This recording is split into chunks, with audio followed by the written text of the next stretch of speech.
Recording is on. আচ্ছা, তাহলে আমরা স্টার্টিং থেকে টিল নাও কি দেখলাম? সুইং যেটা আমরা দেখছি সেটা হচ্ছে AWT তে আমরা মাল্টিপল ক্লাসেস নিয়ে কাজ করতাম। সেই ক্লাসগুলোকে ইনহেরিটেন্সের মাধ্যমে কিছু ইমপ্রুভ ভার্সন দিয়ে আর কিছু অ্যাডেড ফিচার্স বা অ্যাডেড ক্লাস অ্যাড করে আমরা একটা নিউ API ডেভেলপ করলাম, যেটা হচ্ছে সুইং। সুইং এর জন্য আমার AWT তে প্যাকেজ ছিল java.awt.star। সুইং এর জন্য আমার প্যাকেজ হচ্ছে javax.swing.star। এখানে প্যাকেজগুলো বা এখানে ক্লাসগুলো কিরকম হবে? AWT তে ছিল শুধু ফ্রেম, বাটনস এরকম। সুইং এর ক্ষেত্রে আমার যে ফ্রেম, যে বাটন এরকম ক্লাসেস হবে। এবার যদি আমি গ্রাফিক্যাল কোনো ডিজাইন করতে চাই তাহলে আমার কাছে অপশনস হচ্ছে দুটো, আইদার AWT অর সুইং। তাহলে আমরা আইদার AWT বা সুইং এভাবে ইউজ করতে পারি অথবা মিক্স অ্যান্ড ম্যাচও ইউজ করতে পারি। আর যেহেতু সুইংটা লেটার অ্যাডেড সেজন্য এক্সটেন্ডেড লাইব্রেরির একটা পার্ট। নেক্সট আমরা দেখলাম হচ্ছে কি কি ইউজেস আমার এটার মাধ্যমে পসিবল। তাহলে যখন আমরা কোনো GUI ক্রিয়েশন করছি সেখানে একটা গুড ফিচার ইউজ করার জন্য আমরা সুইং ইউজ করতে পারি। আগে আমরা কি দেখতাম? API। তো যেহেতু সুইংটা API এরই এক্সটেন্সিবল ভার্সন, সেজন্য API এর যা যা আমার ফিচার্স ছিল সুইং এর মধ্যেও সেটা অলরেডি আছে, প্লাস একটু এক্সট্রা ইমপ্রুভ ভার্সন। সেজন্য AWT কে যখন আমি রিপ্লেস করতে চাই বা AWT ছাড়া আমি যদি কিছু ইউজ করতে চাই তাহলে সুইং ইজ গুড রিপ্লেসমেন্ট। তার কারণ AWT এর যা যা আমার কন্ট্রোলস ছিল সুইং এ এক্স্যাক্ট সেগুলো আছেই, প্লাস কিছু অ্যাডেড ফিচার্স। এবার যদি আমি দুটোর মধ্যে কম্প্যারিজনে যাই তাহলে সুইং হচ্ছে লাইট ওয়েট, আর AWT এর তুলনায় সুইং হচ্ছে লাইট ওয়েট। আর আমার প্যাকেজ কি javax.swing.star। নেক্সট আমরা কি দেখেছিলাম? এই যে সুইংটা ক্রিয়েট হয়েছে এটা হচ্ছে ওরাকেলস জাভা ফাউন্ডেশন ক্লাসেস এর পার্ট বা JFC। এবার এর মধ্যে UI এলিমেন্টস গুলো কি কি? AWT তে যা যা এলিমেন্টস দেখেছিলাম এখানে অলরেডি সব আছে, সাথে কিছু অ্যাডেড ফিচার্স দেখেছি। AWT এ যেমন রেডিও বাটন ছিল না, আমরা চেকবক্সকে গ্রুপে মার্জ করে সে একটা রেডিও বাটনের কনসেপ্ট ক্লিয়ার করেছিলাম। এখানে আমার অলরেডি রেডিও বাটনের ক্লাস আছে। তো এখানে ক্লাসেস কিরকম? যে ফ্রেম, যে বাটন, যে লেবেল, যে চেকবক্স, যে কম্বো বক্স, যে রেডিও বাটন এরকম। আর যদি মেথডসে যাই, AWT তে যেরকম কাইন্ড অফ মেথডস ছিল এখানেও মেথডস গুলো সিমিলার। যেমন আমি যদি কিছু কম্পোনেন্ট অ্যাড করতে চাই কোনো কন্টেইনারে তাহলে আমার মেথড হচ্ছে void add component c। সাইজের জন্য void set size, int width আর height, মানে একটা স্পেসিফিক সাইজের আমার উইন্ডো ক্রিয়েট হলো। লেআউট ম্যানেজমেন্টে এখানেও আমি লেআউট সেট করতে পারবো। লেআউট কিরকম ইউজ করতে পারি? ফ্লো, গ্রিড এরকম মাল্টিপল লেআউট যেরকম আমরা AWT তে ইউজ করেছিলাম এখানেও ইউজ করতে পারবো। আর ভিজিবিলিটি সেট করার কেসটা এখানেও সেম, আমাদের বুলিয়ান ভ্যালু দিয়ে সেট করতে হয়। যদি আমরা ট্রু দিই তার মানে ইটস ভিজিবল, যদি ফলস দিই তাহলে নট ভিজিবল। এবার যেটা আমরা দেখবো সেটা হচ্ছে AWT আর সুইং এর মধ্যে কম্প্যারিজন। ফার্স্ট কম্প্যারিজন যেটা AWT তে আমরা করার সময় একটা ফার্স্ট পয়েন্ট যেটা বলেছিলাম সেটা হচ্ছে AWT কম্পোনেন্ট গুলো প্ল্যাটফর্ম ডিপেন্ডেন্ট। তার মানে AWT আমি আমার ওএস বা আমার কম্পিউটারে যেরকম দেখতে লাগছে, যে ফ্রেমের মধ্যে আমি যদি বাটন কিছু ক্রিয়েট করি সেটা লুকস অ্যান্ড ফিলটা যেরকম, অন্য কারোর কম্পিউটারে সেম কোডের জন্য যদি সেম ফ্রেমে সেম বাটন ক্রিয়েট হয় তার মানে তার লুকস অ্যান্ড ফিলটা ডিফারেন্ট হতে পারে। তাহলে AWT তে আমরা একটা ড্রব্যাক বলতে পারো, সেটা কি দেখেছিলাম? AWT components are platform dependent। কেন প্ল্যাটফর্ম ডিপেন্ডেন্ট বলা হয়েছিল? ক্লিয়ার?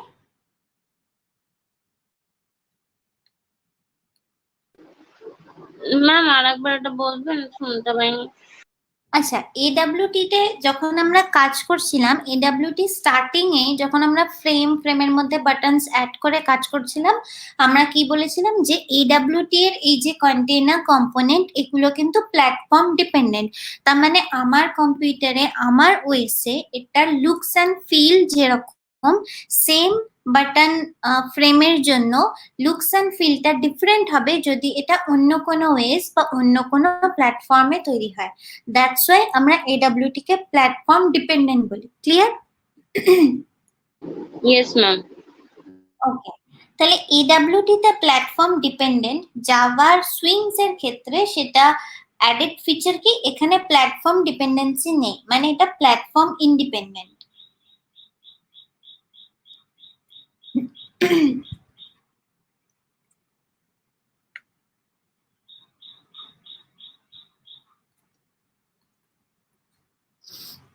আচ্ছা, আগের পয়েন্টে ডিসক্রাইব করার সময় আমরা বললাম কি এডাব্লিউটি টা হচ্ছে আমার হেভি ওয়েট কম্পোনেন্টস আর সুইং হচ্ছে light weight component.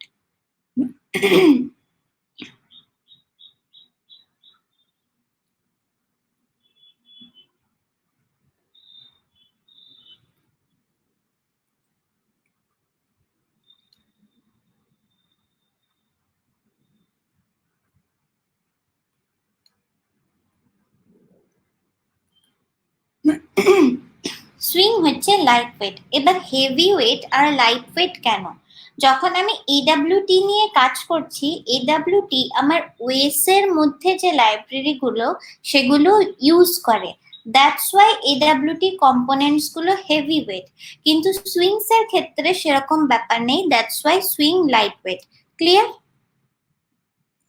Yes ma'am. এখানে কেন হেভি ওয়েট না ওএস এর লাইব্রেরি ইউজড হয়, কিন্তু এখানে সেরকম ব্যাটার নেই, দ্যাটস ওয়াই সুইং এর ক্ষেত্রে এটা লাইট ওয়েট আর এডাব্লিউটি তে এটা হেভি ওয়েট। সরি।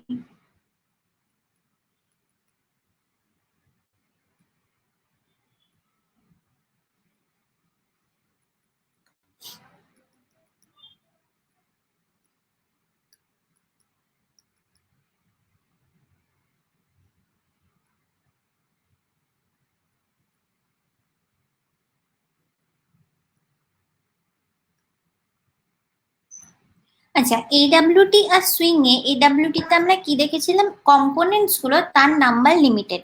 মানে এক্সাম্পল যেমন রেডিও বাটন বলে আমাদের কিছু ছিল না, আমরা কি করতাম চয়েস বক্সের মধ্যে গ্রুপ করে রেডিও বাটনে কনসেপ্ট ক্রিয়েট করতাম। সুইং এর ক্ষেত্রে এডাব্লিউটি এর কম্পোনেন্ট গুলো অ্যাডেড ফিচার্স থাকে, অ্যালং উইথ দ্যাট আমরা কিছু নিউ কম্পোনেন্টসও দিয়ে থাকি, যেমন রেডিও বাটন এই কম্পোনেন্টস গুলো আছে, সাথে আমার আরো এগুলোর পাওয়ার কিছু এক্সট্রা, যেমন যে টেবিলস আছে, যে লিস্ট আছে, স্ক্রল বারস আছে, এরকম কিছু অ্যাডেড কম্পোনেন্টসও আমার এর মধ্যে আছে। আমি মেনশন করে দিই টেবিলস, লিস্টস, স্ক্রল প্যানেলস, এরকম।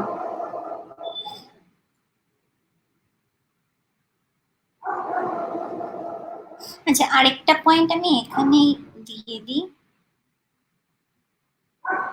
আচ্ছা, এখানে লেখা হয়ে গেলে তোমরা বলো, আমি নেক্সট স্লাইডে যাব।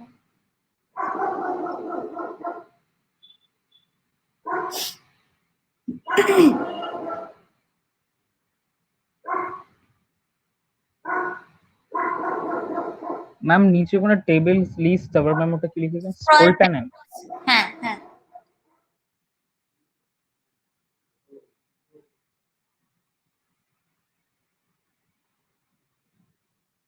হয়ে গেছে ম্যাম।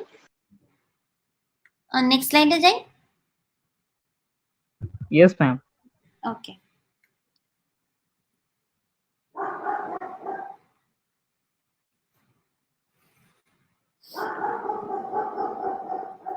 আচ্ছা আরেকটা পয়েন্ট কি, এডাব্লিউটি তে আমরা কি বলেছিলাম, এই যে কম্পোনেন্ট গুলো এগুলো কিন্তু প্ল্যাটফর্ম ডিপেন্ডেন্ট হয়, দ্যাটস ওয়াই এডাব্লিউটি তে আমাদের কোনো প্লাগেবল লুক এন্ড ফিল সেই কনসেপ্টটা সাপোর্ট করে না।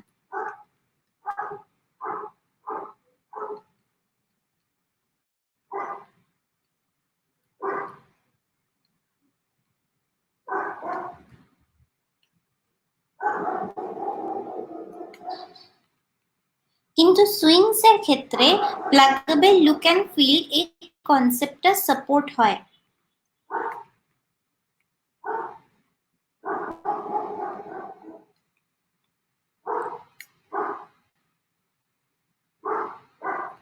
আচ্ছা, কেন সাপোর্ট হয় আশা করি এটা বুঝতে পারছো। তার কারণ এডাব্লিউটি তে আমি যখন একটা প্ল্যাটফর্ম থেকে অন্য প্ল্যাটফর্মে যাচ্ছি, একটা প্ল্যাটফর্মে আমি ওই সেম ফ্রেমে সেম বাটনে যেরকম লুকস অ্যান্ড ফিল পাই, ডিফারেন্ট প্ল্যাটফর্মে যদি যাই তাহলে লুকস অ্যান্ড ফিলটা ডিফারেন্ট হয়ে যাবে। দ্যাটস ওয়াই ওর সাথে অ্যাডেড কোনো আমি যদি specific look and feel add করতে চাই সেটা কিন্তু এডাব্লিউটি তে হয় না। কিন্তু সুইং এর ক্ষেত্রে যেহেতু এটা প্ল্যাটফর্ম ইন্ডিপেন্ডেন্ট হয়ে যাচ্ছে, দ্যাটস ওয়াই একই রকম দেখতে জিনিস আমার সব জায়গায় থাকবে। দ্যাটস ওয়াই এখানে pluggable look and feel supported. Clear? Yes, ma'am.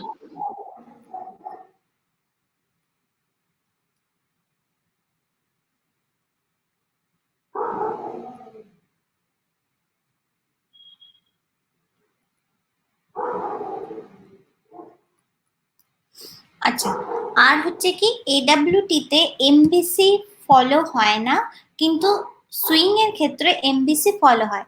এবার এমবিসি বলতে আমরা একটা মডেল বুঝি যেটার নাম হচ্ছে মডেল ভিউ কন্ট্রোলার। এটা কি হয় আমি নেক্সট বোঝাচ্ছি, এটা লিখে নাও তারপর বলছি।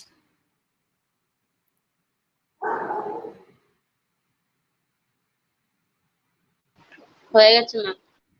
ওকে,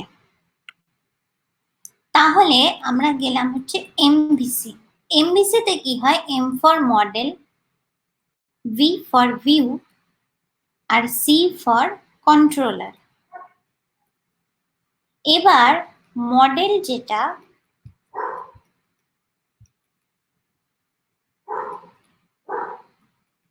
মডেলে কি হয়, মডেল আমার রিপ্রেজেন্ট করে ডেটাটা।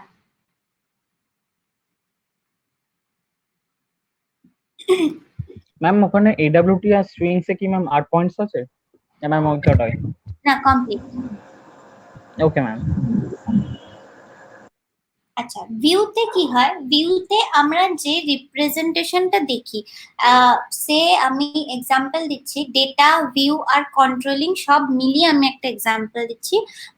তুমি অ্যামাজনে কিছু কিনতে গেলে, তাহলে ফার্স্ট অ্যামাজনের যে সাইটটা বা অ্যামাজনের অ্যাপটা, সেটা দেখতে যেরকম আমরা যেভাবে বিভিন্ন স্মল স্মল প্যানেলস এর মধ্যে ছোট ছোট জিনিস দেখছি, সেখান থেকে আমরা সিলেক্ট করছি এরকম। এই যে ভিউটা যেটা আমরা পাই বা যে রিপ্রেজেন্টেশনটা পাই, সেটা হচ্ছে ডিপেন্ডস অন ভিউ বা ভিউ রিপ্রেজেন্ট দ্যাট।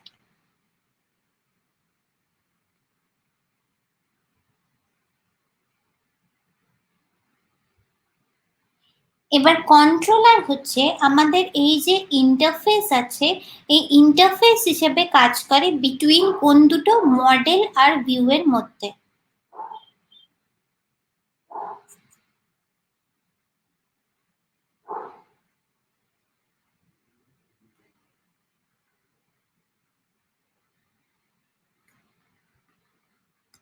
তাহলে কন্ট্রোলার হচ্ছে acts as an interface between model and view.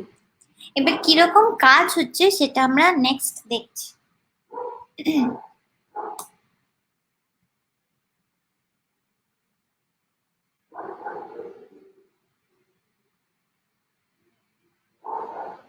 হয়ে গেছে ম্যাম। ওকে,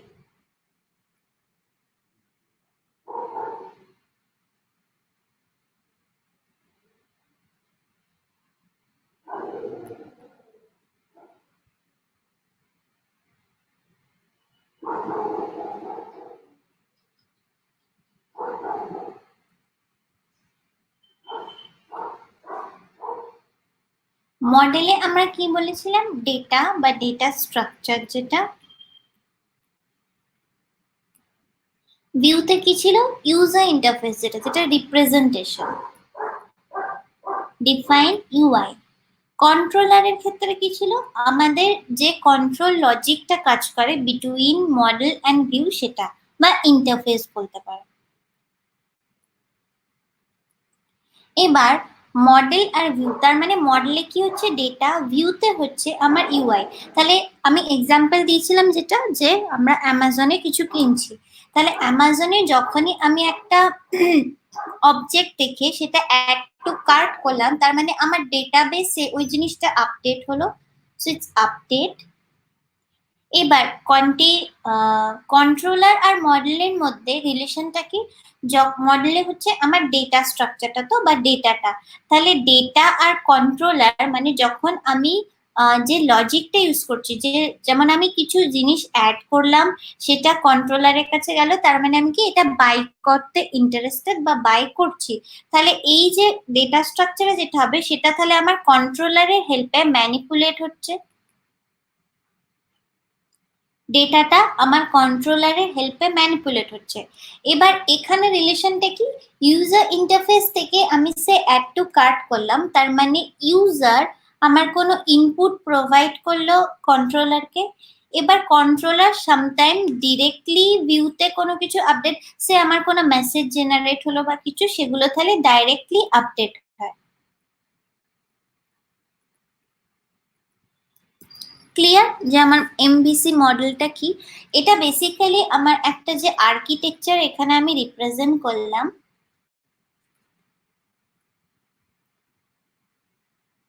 এই যে আর্কিটেকচারটা রিপ্রেজেন্ট হলো আমার ইন্ডাস্ট্রিতে কারেন্টলি যে কাজগুলো হয় তাতে MVC model one of the most used architecture.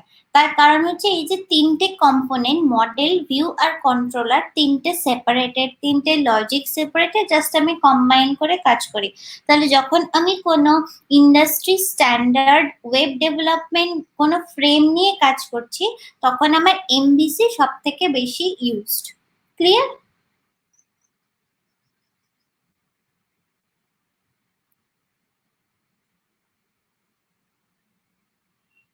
Yes, I'm clear, ma'am. ওকে, আমি নেক্সট স্লাইডে যাই। Yes, ma'am. ওকে, এবার যেটা আমরা দেখব সেটা হচ্ছে জাভাতে সুইং ক্লাসেস কি কি আছে, আর তার যেরকম কনস্ট্রাক্টর কিভাবে ইউজ করা যায় সেগুলো আমরা দেখব। আচ্ছা, সুইং ক্লাসেস এর মধ্যে সব থেকে বেশি ইউজড বা ফার্স্ট পয়েন্ট যেটা, সে আমি বাটন ক্রিয়েট করব। তাহলে এডব্লিউটি তে যদি বাটন হয়, যা সুইং এর ক্ষেত্রে কি হবে, যে বাটন।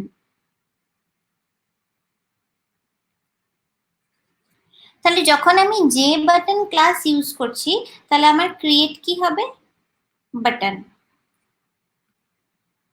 এবার এর কনস্ট্রাক্টর কি কি, কি কি ভাবে আমি কনস্ট্রাক্ট করতে পারি। ফার্স্ট, ডাইরেক্ট ক্রিয়েট করলাম, মানে এখানে আমার বাটনের মধ্যে কোনো নেম, কোনো আইকন কিচ্ছু নেই।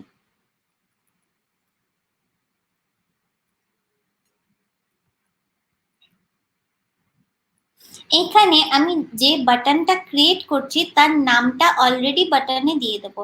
মানে যদি আমার বাটন এভাবে হয়, আমি যদি বাটনের নাম B1 দিই, তাহলে এখানে যেরকম আমরা AWT তে করেছিলাম, বাটনের নামটা এখানেই পাস করিয়ে দিচ্ছি।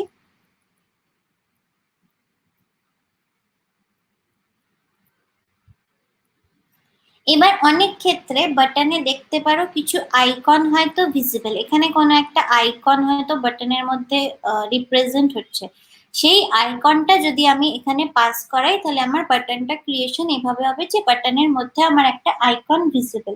ক্লিয়ার?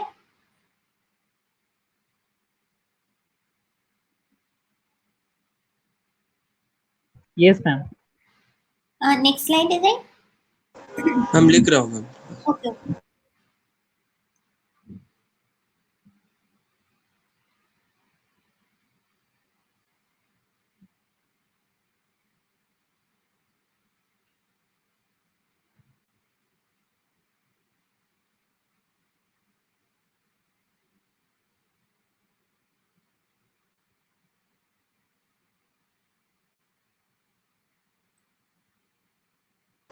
हाँ मैम, हो गया मैम।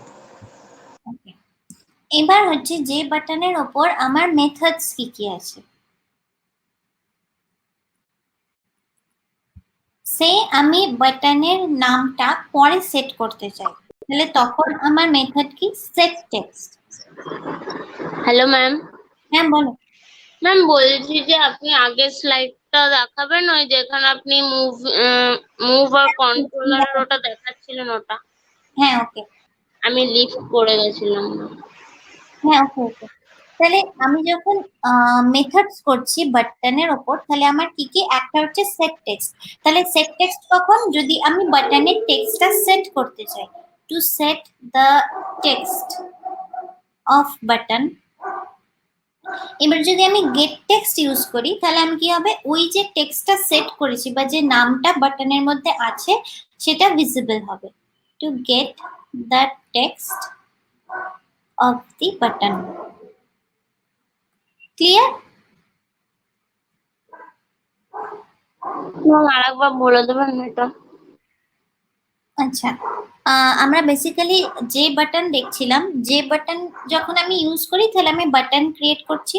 এটা ক্রিয়েট করার জন্য আমার কনস্ট্রাক্টর কি কি আছে, এক হচ্ছে ডাইরেক্ট প্লেন যে বাটন, এখানে আমি কোনো স্ট্রিং বা কোনো আইকন কিছু সেট করিনি বাটনে, মানে আমার একটা ব্ল্যাঙ্ক বাটন ক্রিয়েট হলো। এবার যদি আমি যে বাটন তার সাথে স্ট্রিংটা পাস করাই, তাহলে আমার বাটন ক্রিয়েট হলো with the name of the button.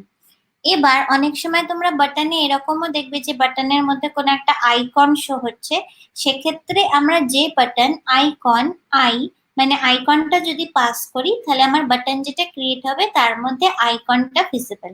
Clear? এবার এটার পর আমরা কিছু মেথডস এর মধ্যে দেখছি।